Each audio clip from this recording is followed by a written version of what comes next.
We begin with security. The police have declared a British national, Andrew Wynne, with several aliases wanted in connection with terrorism and attempting to overthrow the government during recent demonstrations. According to the force public relations officer, Olumuyiwa Adejobi, the suspect built a network of sleeper cells to topple the government. He and his alleged collaborator, Lucky Ehisobinya, who are at large, are now the subject of a global manhunt by Interpol. Well, joining us for more on this is Force Public Relations Officer Olumuyiwa Adejobi. Good to have you join us on TVC News at 7. One of the persons that have been declared wanted, Andrew Wynne, has now responded to the allegations the police leveled against him of attempting to overthrow a democratically elected president. He says the protest should not be seen as treason. Are you aware of his response? Well, good evening. I'm not aware of his response. And it's not a matter of argument or debate.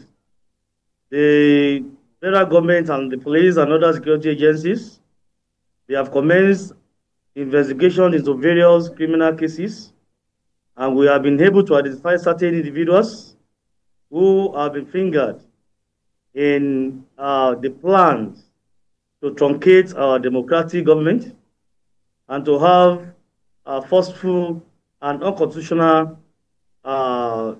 change in government or leadership of this country.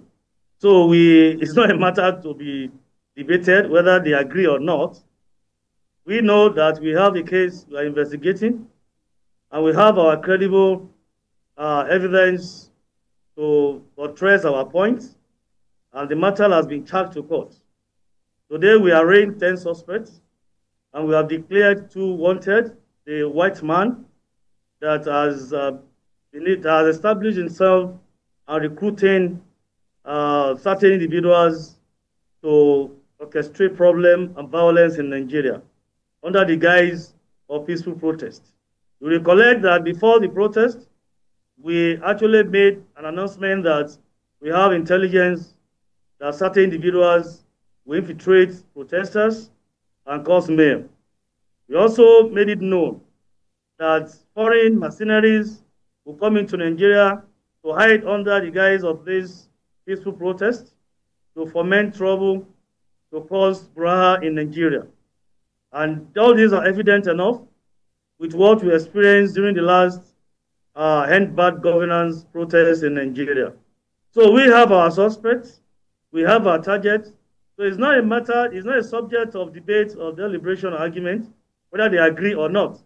We have done what we should, and we continue to gather more credible evidence to prosecute whoever that has been found wanting in this regard. So police will not engage in such unnecessary arguments in the media, whether they agree or not.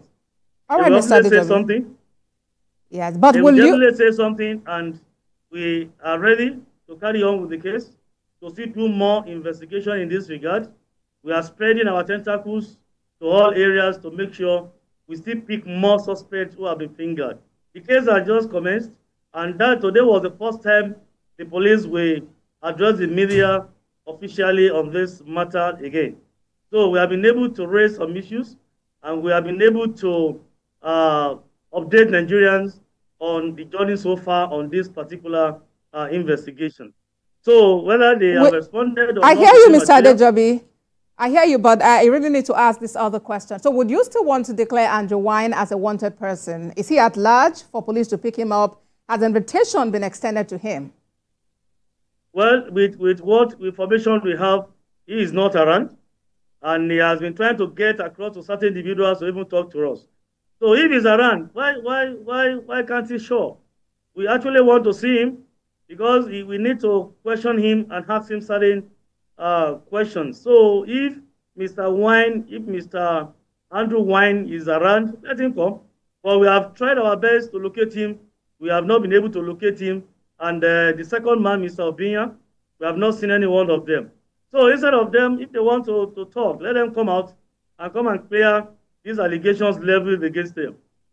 All right. And would like to clarify news we see online that the IGP's tenure has been extended. Well, I don't know. I'm not aware. That one is at the discretion of the president to declare or to announce the extension of tenure of the Inspector General of Police. The IGP didn't appoint himself. He was appointed by the government, the president, with the approval of the Police Council. So if there's going to be an extension of service, I think we should direct our questions to the federal government. It is not from the police. I am not competent to announce the extension of the IGP. Even the IG as a person is not competent to announce his extension in office. So I think the right channel is to find out from the government to know what's the decision of the president on that. Force Public Relations Officer Olumuyiwa Adejobi, thank you for talking to us on TVC News at 7. Thank you.